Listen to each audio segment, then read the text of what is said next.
হাঁড়ি কাঠে রক্ত। নমস্কার বন্ধুরা, আজকে আপনাদের একটি অদ্ভুত মন্দির আনকাট ভিডিও দেখাতে চাইছি। আপনাদের সাথে মেঘে স্বাগত জানাই। আমি তো কলকাতার অনেক পুরনো মন্দির দেখিয়ে থাকি আপনাদের, তবে আজকে আমরা চলে এসেছি ঘাটশিলায় রঙ্কিনী দেবীর একটি পুরনো মন্দিরে, যেখানে রঙ্কিনী দেবীর খোঁজ পাওয়া গিয়েছিল প্রথম। গল্পটি আমি এখানকার লোকজনদের থেকে শুনেছি, তাই আপনাদের সামনে শেয়ার করছি।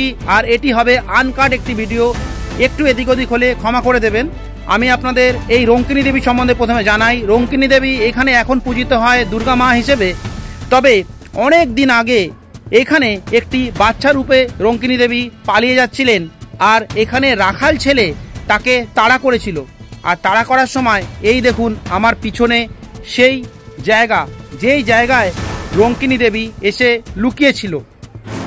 আর এখানে লুকানোর পর রঙ্কিনী দেবী কাপড়ের মধ্যে লুকিয়েছিল। এখানে একটি ধোবিদের জায়গা ছিল যারা কাপড় কাচে, এবং সেখান থেকে কিন্তু পালিয়ে যাচ্ছিল এবং সেখান থেকে লুকিয়েছিল।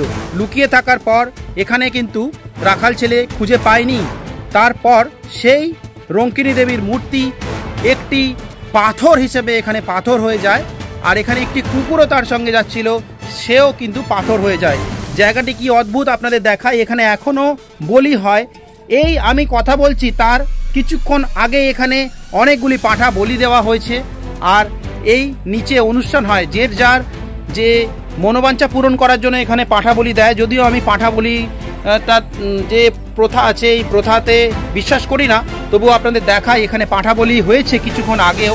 আর এই মন্দিরটি আসলে গা ছমছম করবে, আপনাদের আমি দেখাচ্ছি। মন্দিরটিকে একটু দেখুন, ভালো লাগলে লাইক করবেন, শেয়ার করবেন এবং সাবস্ক্রাইব করে নেবেন চ্যানেলটিকে। আপনাদের এই রঙ্কিনী দেবীর মন্দিরের যে জায়গাটি, যে গা ছমছম করা পরিবেশ, সেটি আপনাদের একটু দেখিয়ে। এখনও পাঁঠাবলি হয়, এই কিছুক্ষণ আগেও পাঁঠাবলি হয়েছে বলে শোনা গেল। আর এখান থেকেই পাওয়া গিয়েছিল সেই রঙ্কিনী দেবীর যে পাথরের মূর্তি, এখন সেটি পাথর হয়ে গেছে। গল্প আছে একটি, সেটি আপনাদের, যেটি আমরা এখানে পুরনো লোকেদের থেকে শুনলাম সেটি বলছি। আর গল্পেতে যে রঙ্কিনী দেবীর খড়গ, এই জায়গার কথাই উল্লেখ করা হয়েছিল। একটি রাখাল ছেলে এই রঙ্কিনী দেবীর মূর্তিকে, এই রঙ্কিনী দেবীকে তাড়া করেছিলেন, আর রঙ্কিনী দেবী এসে লুকিয়েছিল এখানে যে ধোপাদের কাপড়ের জায়গায়। আর ধোপাদের ওখান থেকেই তিনি লুকিয়েছিলেন কাপড়ের নিচে। ধোপারা সত্যি কথাও বলতে পারছিলেন না, আর মিথ্যে কথাও বলতে পারছিলেন না। পরে সেই জায়গা থেকে কিন্তু রঙ্কিনী দেবীকে পাওয়া যায় পাথর রূপে, আর সেই পাথরই পূজা করা হচ্ছে এখনও। এটি এখানকার পুরনো আদি গ্রামবাসী থেকে জানা গেছে। আর এখনও এখানে সেই খুব জাগ্রত মন্দিরটিতে পূজা হয় এবং এখানে অনেকে মানত করেন। আর এই জায়গাটিও অদ্ভুত, সন্ধেবেলা কেউ এখানে আসে না।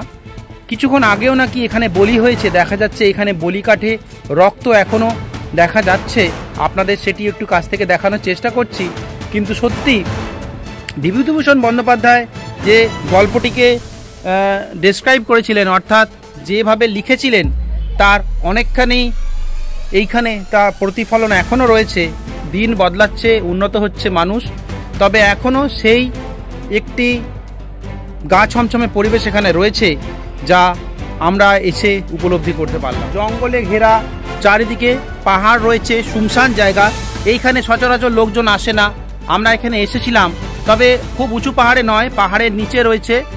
উপরের দিকে অনেক পাহাড় আছে, উপরে যাওয়ার জায়গা রয়েছে, তবে আমরা সেখানে যাইনি। এখান থেকেই আমরা আপনাদের এই জায়গাগুলিকে দেখালাম।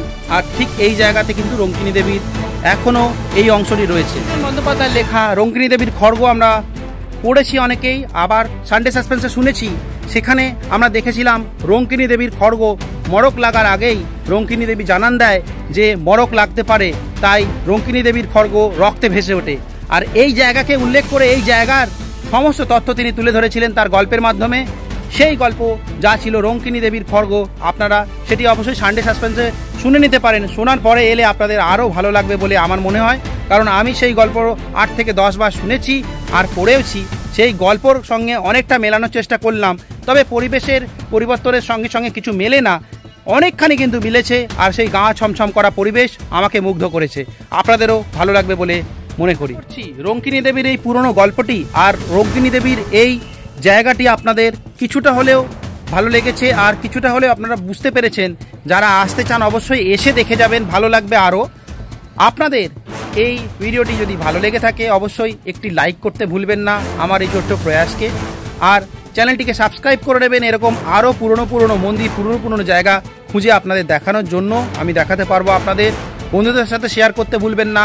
আশা করি সঙ্গে থাকলে আমি আরও ভালো এরকম মন্দির আপনাদের দেখাতে পারবো। ততক্ষণের জন্য টাটা, বাই বাই।